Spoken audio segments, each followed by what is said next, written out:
Hey everybody, you got me in mid-conversation with attorney superstar. You've seen her on TV, Dina. She is the legal scholar, the legal eagle at Midas Touch. She's the host of Mistrial podcast at Midas Touch. She's the co-host of Unprecedented on Legal AF channel. She talks about true crime on Access Hollywood. She's also a delegate in California for the California Democrats. And we had a mutual friend who I knew back in college who's now running for office. If you would have given me a list of 500 people in the future would have ever run for office in the future, she would not be on that list, Sarah Dean. But it just goes to show She's you, great. yeah, the average Jose, the average Jane could run. She is a doctor who then did PTA and then realized, you know what, maybe I should run because we have the world's worst people. So she's running right now in Mhm. LA. And that's how we connected with Dina. And Dina's a rock star and a superstar. And I said, well, Dina, since you do all these things, I'm going to ask you about all. But the first thing I want to ask you about, because she talks about this, is the Supreme Court. And this is Mhm. my framing. You might, I think you might agree, but I'm just going to put it out there. The corruption and complicity of the MAGA Supreme Court. And the reason why I say the MAGA Supreme Court, Dina, is you have 6 of the 9 justices who literally have been groomed. I use the word groomed, probably since college, by this right-wing machinery and right-wing billionaire money that kind of funnels them through a pipeline that takes them then to the Supreme Court. And increasingly, I've seen over the past, I would say, the last year and a half, ever since Trump v. United States, that lawsuits, I mean, excuse me, that ruling, Dina, I was like, I know they're probably gonna give him a pass. I know they're gonna get a jail card, but it won't be that expensive. And then once I read that, I'm like, oh, we're cooked. There's a small echo, and I think it might be coming from you. Mm. Okay. Hear my voice. How's that? You all can hear me still, right? Echo, echo. Yeah. Hmm. Okay. Well, that's when you talk, I'll try to maybe mute myself. All right. Here you go. So, uh, I thought we saw the sneak preview of where we are. Mm, we could see it in Trump versus United States, about like, which was like almost a year and a half ago. But you tell me, if you agree with my overall, if you will, framework about where we are with the Supreme Court.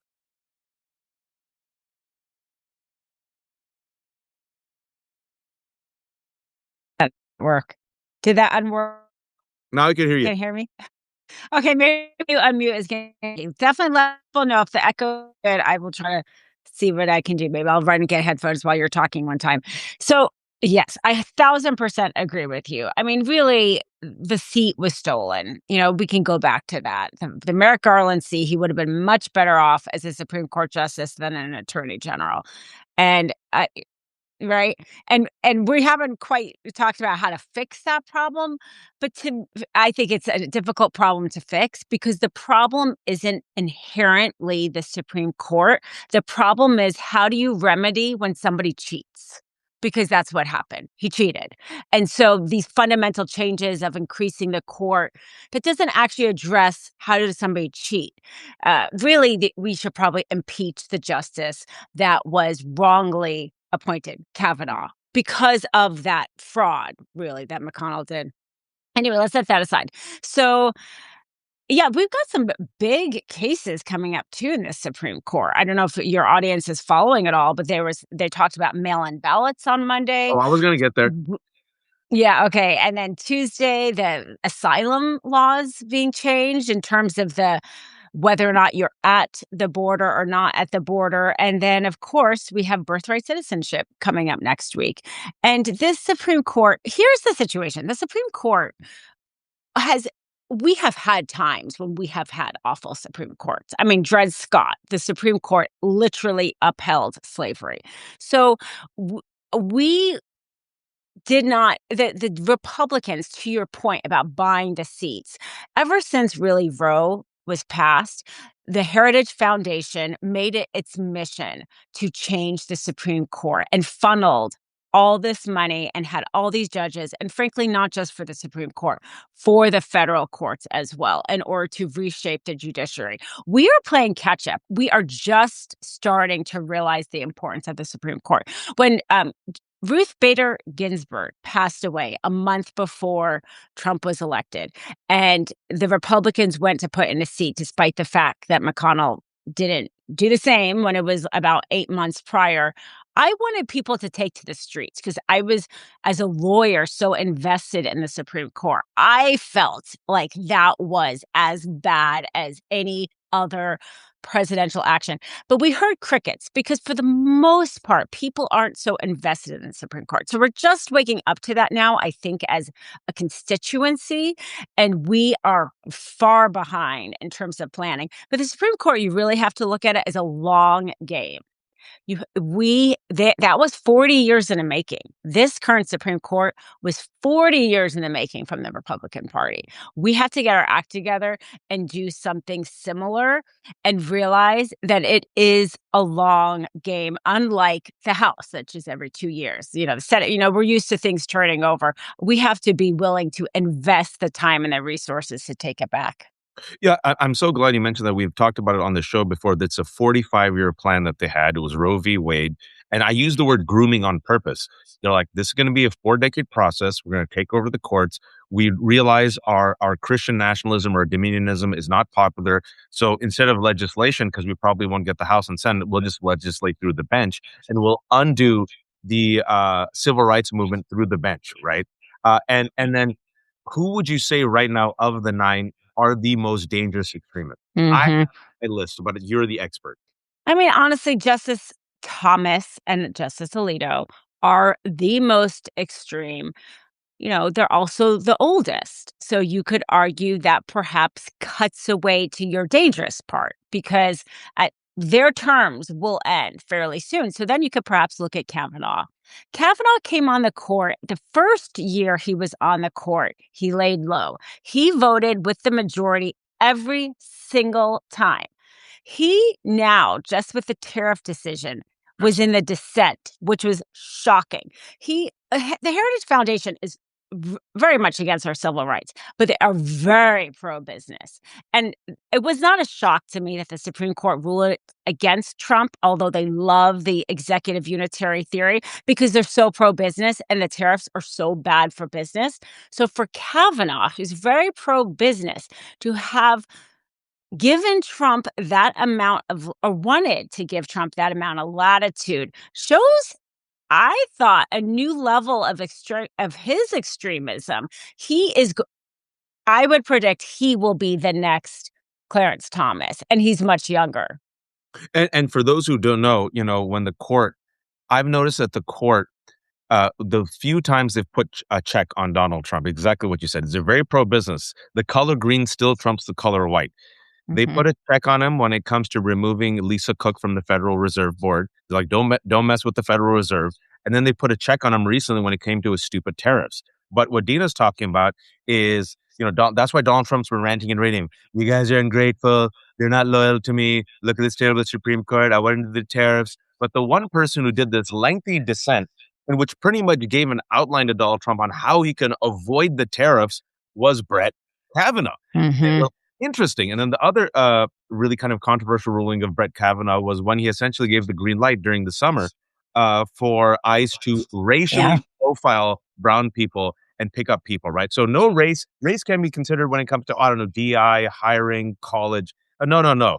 We can remedy inequality, but you can actually use racial profiling for ICE. So I really appreciate you bringing that point up.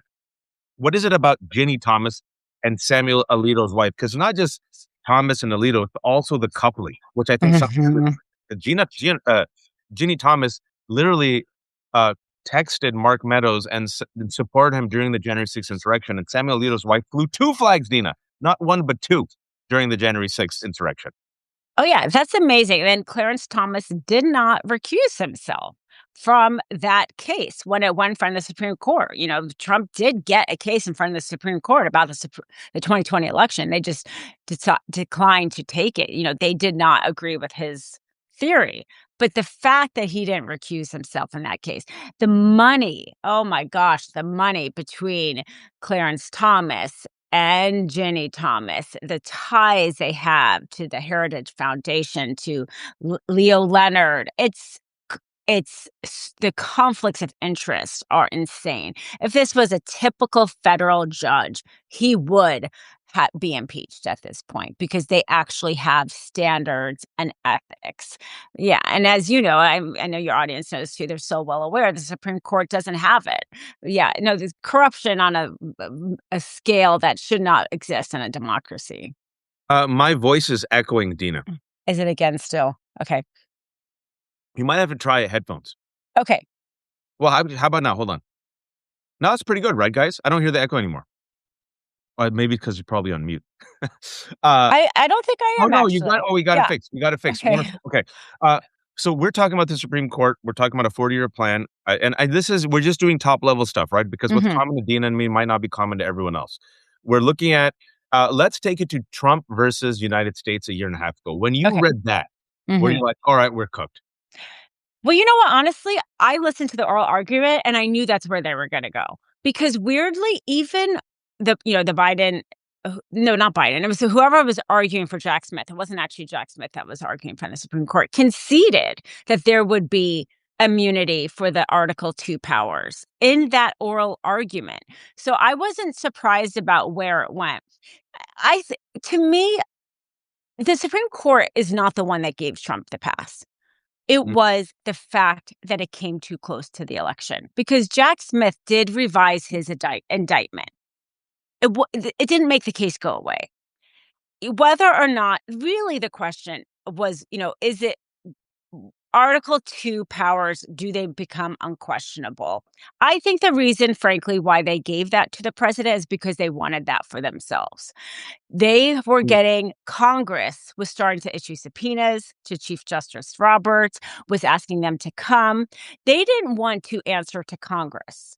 And if you have co-equal branches of government, once you have laid out that the executive branch is not subject to a congressional law based on its core functions, just the Article 2 ones, not all presidential conduct, but just the core ones, that becomes an easy precedent for them to then say, the Supreme Court does not need to answer to Congress. So I felt like that was also their way of trying to insulate their own power as well. The fact of the matter is our Congress is so dysfunctional, so incredibly dysfunctional. And as much as the Supreme Court is failing us in a really devastating way, seeing our rights stripped away, they would not be as powerful if Congress was doing its job more. Because even the overturn of Roe could have been addressed by a federal congressional law if Congress was willing to do it. The Supreme Court did not say that there could not be a national law protecting abortion. They just said it was not in the Constitution. So we have to also realize that if we do not have the power in that branch, we have to make the other two more powerful. And our Congress is so incredibly dysfunctional. We have, as people who care about civil rights, looked to the Supreme Court to step in and protect us. Now we have to really force Congress to do its job and pass laws and not look to those justices in a black robe who frankly do not care anymore. Yeah, and I think it's clear they don't care anymore. Not only do they not care, they're aggressively regressive, aggressively doing whatever Donald Trump and Heritage Foundation and Christian nationalists want them to do, literally flying the flags of violent insurrectionists. And also you have Ginny Thomas literally texting Mark Meadows during the insurrection, rooting for him, right? That's what's happening, folks. Can you imagine if there were Democrats doing that? What would Republicans do? But I digress. Another thing I want to talk about before we talk about the remedies is a lot of people don't know that Donald Trump has relied upon the Supreme Court to kind of a rubber stamps Mhm. national emergency declarations. Can you explain how he has used the Supreme Court to circumvent Congress and basically say, hey, hey, hey, national emergency, I need a ruling ASAP. I got to ring up Alito and Kavanaugh. Yeah, I mean, he's been using the shadow docket. That's essentially what it is when you're talking about these emergency rulings, which is not even really a ruling. It's just asking for an overturning of the lower court's ruling, asking them to step in and pause it or issue a stay. And actually, there was just this kind of public spilling out of the internal drama. Kavanaugh and Ketanji Brown Jackson were at a forum, and they were getting into it a little bit. I mean, not really, but for Supreme Court justices getting into it a little bit because there's a big disagreement within the court of how much it should be used. And the Supreme Court has the reason why they call it the shadow docket is because there aren't any actual oral arguments, there are no briefings, and the decisions they're making are so like okay, the one that you made about Kavanaugh, where he said it was reasonable to use the color of the skin, the workplace, and the accent.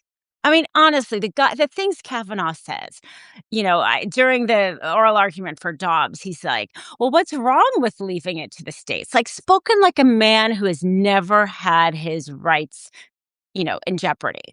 So he's like, well, it's reasonable for them to use that. That was the shadow docket, actually. Yep. That case was not really in front of the Supreme Court. They weren't going through the evidence it's to see, whether or not there was, because the lower court, they had presented all this evidence that racial profiling was going on.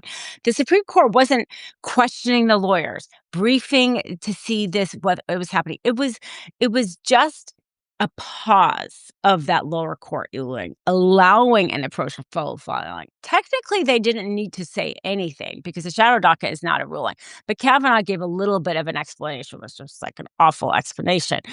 But the impact of that was vast. It really gave ICE like unfettered power to act above the law. And we've seen now citizens get murdered in the street.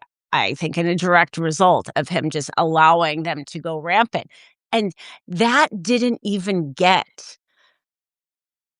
the the the full analysis, what you would expect. I mean, we have a Supreme Court for a reason. We expect them to be the best 9 lawyers in the world, right? Or at least America. I no longer do, Dina. Well, not the world, but they are considered to be, I mean, frankly, it is hard to get to that job, no matter what, right? Even if they are Republican hacks, it's not an easy job to get. We didn't even get their level of expertise in that.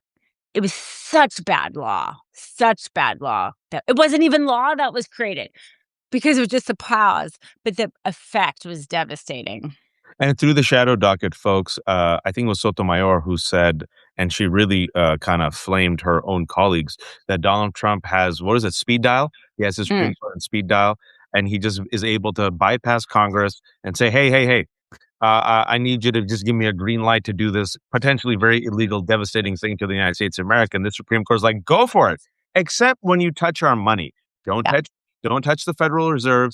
And these tariffs are really bad for business. But even Kavanaugh, and I think I'm really glad you touched upon this because I noticed that dissent of Kavanaugh, and I'm like, wow, out of all of them, Kavanaugh's like, I'm here, Reek. I am your Reek. I will do what you need. And so I am really worried that this Kavanaugh, who also, much like Clarence Thomas, has this grievance, right? Because Clarence to Exactly. this day, Yeah. like, you treated me so Mhm. poorly for Yeah. sexually harassing Anita Hill. I'm very curious when Thomas passes and Alito passes. They're the oldest. I would not be surprised if Kavanaugh becomes old, angry white man Clarence Thomas. Absolutely. Absolutely. For the people that are on the Supreme Court right now, that's absolutely the case. Amy Coney Barrett is much more of a swing vote, a little bit more independent in her thinking, even if most of the time she votes with the MAGA 6, Chief Justice Roberts, older, but also not in that same cloth. Kavanaugh is going to take that mantle. And I'm telling you, folks, a privileged white man who has always gotten his way, he will keep his vendetta and he will use it from the bench, which is why now that we've made the case that I think this is a corrupt, compromised Supreme Court, people who are listening are like, surely, Dina, there has to be a remedy. Like, what the F can we do? Are Mhm. we hijacked by these monsters for the rest of our life? Like, what is a way out? Or Mhm. at least some accountability or some checks and balances on these 6.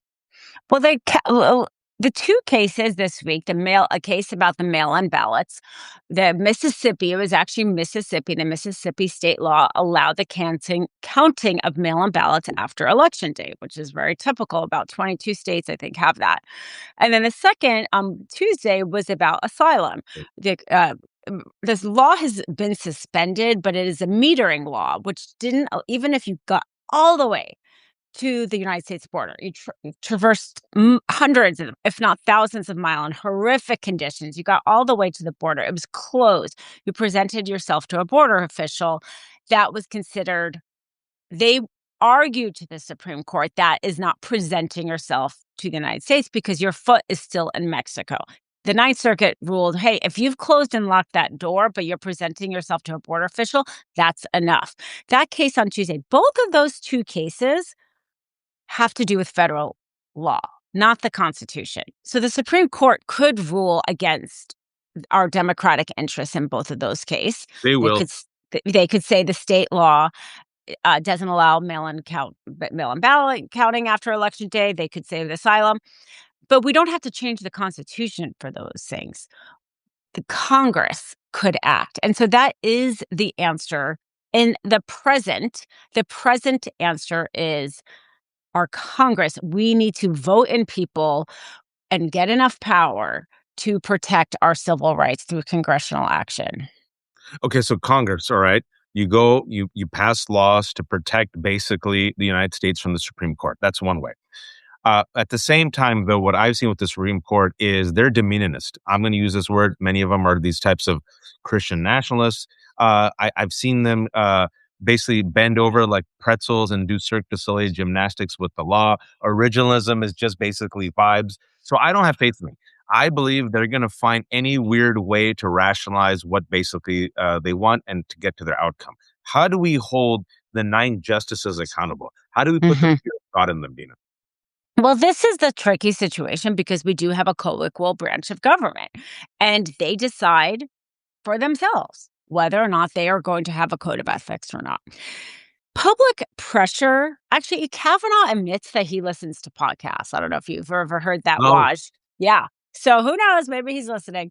But the Supreme Court doesn't have its own enforcement action. It is a public buy-in. So public pressure, and to my point about I wanted people to go on the streets about, Justice Ginsburg.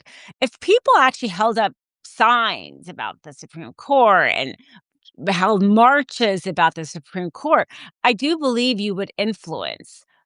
They might come up with a code of ethics, but they they will have to decide to do that. But they also do realize that their entire power comes from our buy-in. And so it is not, nothing for there to be a public outcry and pressure that does make a difference. No, I don't disagree either because human beings are susceptible to what people think of them. And the Supreme Court, these people are really petty and fickle and weak, and their feelings get hurt, especially with Alito and Thomas and Kavanaugh. And I do think the more and more there's public pressure, and the Mhm. more and more the polls come out that show that we think you're all corrupt hacks, I do think that influences people. What I also think influences people is if you take a page from history, FDR said, "Oh, all right, mother effers, you want to block my New Deal? I'm going to expand the court." And the fear of them expanding the court made them more pliable and said, "Okay, okay, okay, fine, fine." Mhm. Then we had, I don't know, I know you're a Democrat, but I've tried to be fair and I criticize where I can. I saw weakness from Joe Biden because when he was a lame duck, uh, and literally the Supreme Court is like, hey, the president Trump has absolute immunity for his core functions. I'm like, Biden, go to the mattresses. You're the leader. Say expand the court. But what he did, if you recall, in this final month and a half, is he had this memo of 4 points of how to reform the Supreme Court, right? Mhm. I still believe that without the threat of expanding the court, these mother effers are not Mhm. going to change. Uh, where do you stand on expanding the court? I know, it's such a good question because it's a very popular opinion. I would rather we impeach our Supreme Court justices than expand it because, okay, this is an example. The Democrats were having a hard time under Obama appointing their federal judges. And so we are the ones that got rid of the filibuster for the federal judges. And then when the Republicans became when Trump got into power, they removed the filibuster for the Supreme Court justices. And that is actually how we got a lot of those MAGA six. They were so extreme because they didn't need Democrat votes. Let's be frank about that. If they still had the filibuster in place, we wouldn't have as extreme. Trump wouldn't have been able to appoint Kavanaugh. He just wouldn't have passed, especially after that hearing. So we have to realize that whatever action we take is going to be taken about the other side. And if we expand it, we can expand it. They're going to expand it too. I don't see what we ultimately gain. So we add 3 more and then they get in power and add 3 more. How do You know, you stop? I mean, that's where I go, like, okay, but then you just have this. I don't know how you change that outcome. well, how about okay? So if we say impeach, how are we going to impeach them? Because I don't see that happening either. Well, we Even can though we impeach. should. Yeah, right. Well, we Well, can. remove. Let me put it this way: Yeah, impeach and remove. exactly. It's not just impeach, it's conviction. Well, you probably have the same amount of votes to impeach and convict as you would to expand. So you said you would rather say the first remedy, impeach and remove. To Impeach. me, that is actually addressing the problem, because if Clarence Thomas is so corrupt, he should be impeached. And if Justice Kavanaugh was illegally appointed, or, Justice Amy Coney Barrett, whichever rule or standard they made, then he should be impeached. That to me is, as a lawyer, I always want to address the problem that was created. The problem was that he cheated. How do you address that problem? Is by impeaching. Expanding the court is more to me just you wanting to change the philosophy of the court. There's but it's like I said, if there was a way to expand it and then stop the expansion, but I don't see how you could do that, how you Well, can stop it. yeah, see, my take on that is because in the Constitution, right, there's no number that says it has to be 9 justices. We've already expanded the Supreme Court. Mhm. Basically, what what you're saying is we have already subconsciously made peace with the fact that we're dealing with an extremist Republican Party that will choose escalation, and essentially, we are now operating under the game theory that no matter what we do, they will do far worse. So in a way, we're hijacked by their extremism, and we're the ones who Well, always not far worse, just the same. I I think they'll mean, do it worse because I the reason why I say worse is Democrats, when given a chance to punch Republicans, they punch themselves on their own face, right? It's like Democrats, you have a chance of punching MAGA. They're like, we're going to go punch AOC, Mhm. Ron Mamdani instead. And then we're going to go make love to Liz Cheney. I don't see the Democratic Party kind of embracing that type of bold, swinging with the bat. But the Republicans, like to your point, they're like, Mitch Mhm. McConnell's like, I'm going to create a rule out of thin air to bum rush Gorsuch, and then I'm going to backtrack on the own rule I created to bum Yeah. rush Amy Coney Barrett, right? I never see Democrats playing with that type of Yeah. unethical hardball, even Mhm. though you have this corrupt Supreme Court literally taking away Roe v. Wade.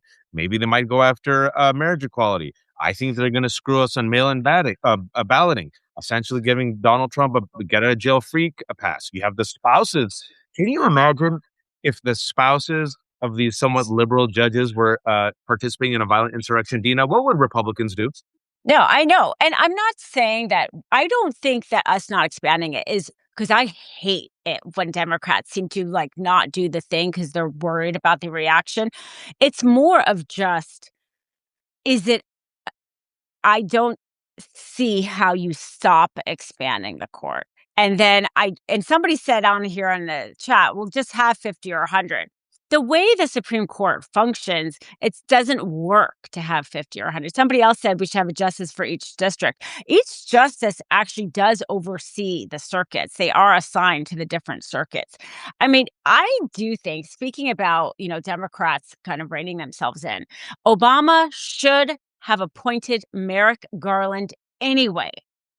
It would have gone to the Supreme Court because the Senate is allowed to consult, right? But it doesn't say that they have to, he could have tried to do it around. And I do remember at the time there were people arguing for Obama to just go ahead and appoint Merrick Just Garland. do it. Just do it. And he didn't do it. And it would have gone to the Supreme Court. And maybe the Supreme Court, we don't know what it would have said. But I think he should have done that because that to me is that the reining yourself in because you're not sure of the reaction. But I think if we always try to do it as what is the right thing to do regardless, and I don't think the right thing regardless is necessarily to pack up. To me, the right thing would be to remove the person who is wrong. And it But the is reason why true. Democrats will never do that, Dina, is the same way the reason why they won't censure Randy Fine or they won't censure Tommy Tuberville, the same reason why they won't censure um, Andy Ogles is because they're too afraid of the how it looks. Number one, it's the same reason why they slow walked the first impeachment. I don't know if it looks good. They're so afraid of their own shadow. They're so timid, and they also are like, well, what about reciprocity? What if we censure them, they'll censure us? And I'm like, they're already going to censure you. They're already going to destroy. They're literally telling you, you're a pedophile. We're going to kill you. And they're like, oh, well, if we use the bat, they'll use the bat against us. And I'm always saying they're going to bash your Mhm, head anyway, Dina. mhm. And honestly, I don't even know. Do you think that's actually why they rein themselves in, or it's just an excuse? I mean, we've the conflict within the party about acting and not acting. I think there's a lot who maybe just don't care. They're fine with the status quo. And And I agree with that as well. the excuse is how it's going to react or not react. Somebody else said in the quote chat, what about term limits? Yeah. Term limits to me make more sense than expanding the court. The only thing is history has shown us the longer a Supreme Court justice is on the bench, they tend to get more liberal. I mean, Not Justice these Clarence mother effers. not I know Justice I was just gonna say that Justice Clarence Thomas is not, that example.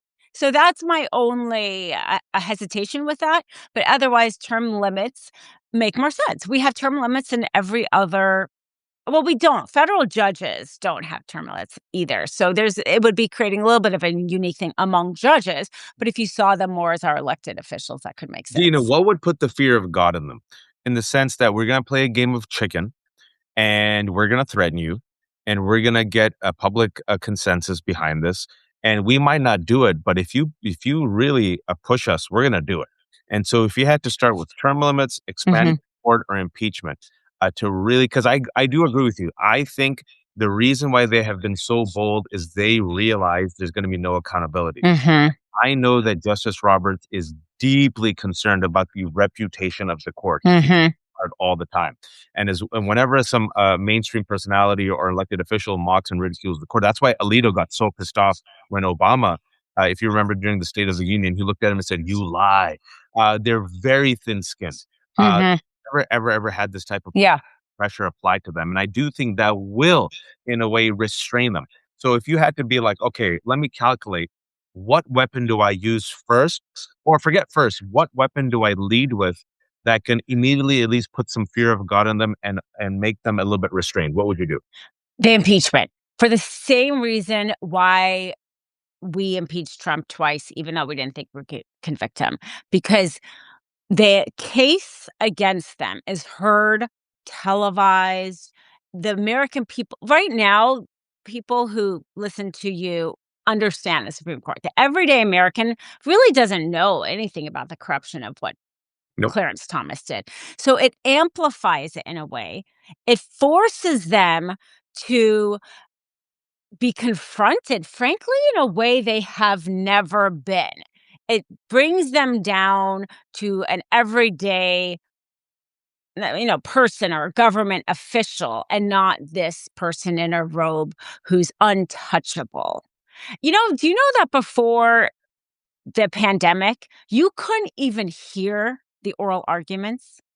You had to literally be inside that courtroom.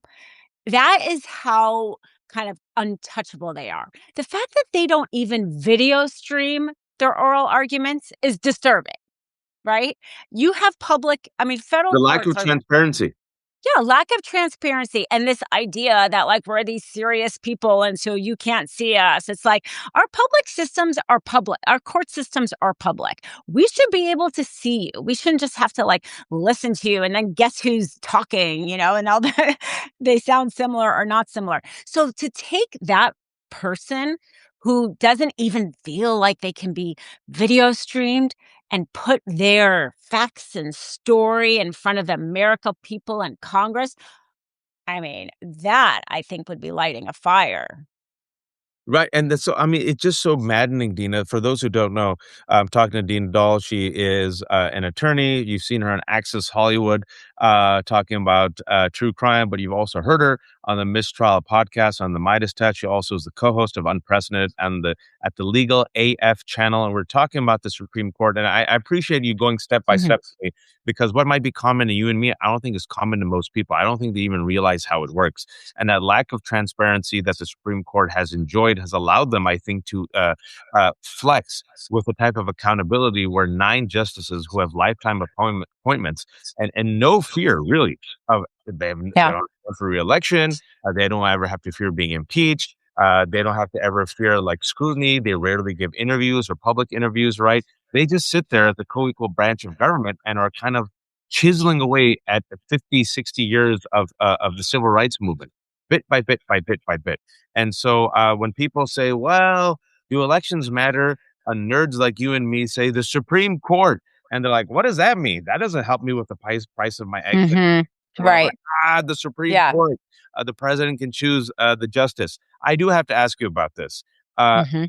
when it comes to justice, since you are the trial attorney, I want to get the mistrial.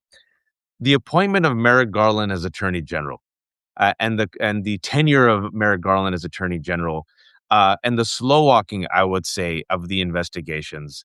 Just your take on it all. Mm. Yes. That wa That was a powerful. I know, because he is the one I blame. Less so the Supreme Court. He is the one I blame. He took too long. You know, of course this was gonna go up to the Supreme Court. We had never criminally charged a former president before. Like, of course. Although I guess you could say Nixon was, at least criminally investigated. And, when the case went in front of the Supreme Court, Jack Smith did not ask for an expedited hearing. I don't know if you remember that, Yeah. but he did not. They were trying so hard to act like this was just any other case, and we are being so fair and neutral. You have to have seen the reality he was about to run, and if you truly believe that this man, mishandled classified documents and, you know, You saw the breaking news conspired to yesterday? have an insurrection of our country, like, why wouldn't you be sure the American people would know before the election? And so they absolutely Merrick Garland and, to some extent, Jack Smith by not asking for an expedited hearing. Absolutely, they took too long. Did you see the news that came out yesterday from Yeah. the Judiciary Committee? And like, I mean, I wasn't surprised at all. I try to be shocked because I think it's important to be shocked by this news where the president Mhm. literally stole classified documents, compromised our national security, used it for his own personal business interest. We had him dead to rights. Literally, he has it in the shitter. We have him dead to rights in the violent insurrection. He was never taken away in bracelets. He never saw the inside of a jail cell. Dina, he never saw the inside Yeah. of a courtroom. Yeah. I know. I mean, the fact that, like you said, I wasn't surprised yet, I was shocked. 6 people total, including him, had access to these documents, and it had to do with his business interests, so he brought it to his business in Mar-a-Lago. I mean, here's the thing, Waj, we should be talking about, Democrats should be talking about, and it's a sad reality, but the 2024 election reminded us that American voters don't care about saving democracy as a voting issue, but they care a lot about cheaters. Okay, The yeah. American people do not like it when people cheat. And he was cheating when he brought those papers about his business. He took advantage of our information, all of our taxpayer funded money that collected whatever information that was and put it into those documents. He used our money and to cheat in order to profit. And as much as it is very important, and I know all of us here on this stream believe it's very important what he did to our democracy, I think that actually the selling message for most voters is that he cheated. It's corruption, right? Even now to this day, people don't like corruption. People Yeah. think the institutions are corrupt. People think the Supreme Court is corrupt. People think media is corrupt. And Donald Trump is the definition of corrupt. He Oh my cheated. gosh. He's Yeah. corrupt. He's a liar. He pardoned all these business partners of his, CZ of Binance, convicted of money laundering, who literally is his business partner, who helped him and his kids make a $5 billion off this crypto grift in the past year. It's so egregious, which is why it's so maddening. Because if anyone else would have done it, if he, I'm old enough to remember that Kevin McCarthy, who was then the Speaker of the House, openly admitted in 2015, "Oh yeah, we did Benghazi just to hurt Clinton ahead of the Hmm. 2016." Yeah, hearing after hearing after hearing, and then Merrick Garland slow walked this to protect the institutions. I know. It's crazy to me. It's crazy to me. And here's the thing. A lot of this is our fault. We have treated our president as a king, right? Like, let's Not be frank me, not about that. you. Yeah, the American public for years and decades has this is a co-equal branch of government. But the amount of security around the president versus Nancy Pelosi and her husband, like, why? She's number 3, if you think about it, right? In the line of succession or the Supreme Court justices. We protect the president at all costs. We want that entertainer figure king, there's like a level of not only deference, but I mean, now, okay, I don't know what you would think about this watch, and it's a little bit of a segue. I feel like we could talk all day. I don't want to get too much off topic, but so many Democrats are running for president, like so many, you already know. And I'm like, why? There's so many we need you in other roles. Like, why don't you run for Senate, right? Or Congress, or there's so many positions that you can run. They all just want to become president That's because it. we have made the president like too big of this figure. And Ford pardoning Nixon, we've had this history of making our president untouchable. I do think Trump is so destroying the presidency now. We may, as a public, finally be getting over that. But this is not something that was created by Trump. This is something we have historically done as a society. Yeah, a president is not a king, even though he says he's a king. The president is not God. The president is not my daddy. The president is a servant of the people, a commander in chief who can be impeached and removed, and is part of a co-equal branch of government. And you should stop bending the knee to politicians, folks, whether they're Republicans or Democrats. Always remember, they're servants of the people. There are tools to be used to advance democracy and freedom. And if they no longer are useful tools, they should be replaced. Dina, really enjoyed Mhm. you. It took a couple of weeks. Thank you for being patient with me as I was traveling. I hope you can come back anytime. Can you shamelessly promote yourself before you leave? Yeah, so it's super easy to find me because my social media is the same on everything. Ask Dina Doll, and I do post stuff about true crime also. If anyone's also interested in true crime. And then I have podcasts. Well, I'm on Midas Touch. I have a playlist on Midas Touch with my name, Dina Doll. You can find me that way. You can find me from the Mistrial podcast, wherever you listen to podcasts, and the Unprecedented podcast. She You can doesn't find that sleep, one too. Yeah, so and and then she's on also Substack. I'm on Substack as well. It find me there also. and also, folks. She's a delegate. She's a Yep. Democratic delegate for the state of California, my home state. We'll talk about that next time. Okay. But Dina does like 19 jobs, and people seem to really enjoy this conversation. I'm glad we went a bit nerdy and wonky, but we had to connect the dots, and I'm glad a lot of Yeah. people really appreciate it because you have to know what we're dealing with, folks. For the 1,500 people who are joined into this conversation, I know people joined in late. This will be up later today on Dina's Substack. It'll also be up on the Left Hook. There are no paywalls on the Left Hook. I'm a terrible capitalist. If you have not subscribed, at least subscribe. It's free. And if you have a few bucks, I depend on the kindness of strangers. I have a special on the lefthook.substack.com/special, 25% off, $3.75 a month forever. Mm. Cheaper than the Americano I just got an hour ago. So if you like it, please become a paid subscriber. Dina, someone said, come back anytime, Dina. Yes, come back. That sounds Thank you great. so much because this Supreme Court is going to be doing some terrible things. I agree with you, Dina. I've been paying attention to those two cases Mhm. to asylum when it also comes to the mail-in ballots, folks. Uh, Pay attention. That this week I saw that Supreme Court seems open to agreeing with Donald Trump. I'm like, of course, of course. The Yeah, next and week, then birthright citizenship is next week. and So, yeah, let's there's see, lots of let's see. big stuff. You would assume that's a 9-0 slam dunk, and they say, yeah, look at the Constitution. But with this Supreme Court, who knows? Thank you all for watching. I'll be back in 2 minutes with Vali Nasser. We're going to be talking about Iran and the war. What could go Yeah. wrong? Thank you, Dina. Everyone Thank else, take you. care. See you in a minute. Be kind, be informed, and please, oh, please don't be a fascist.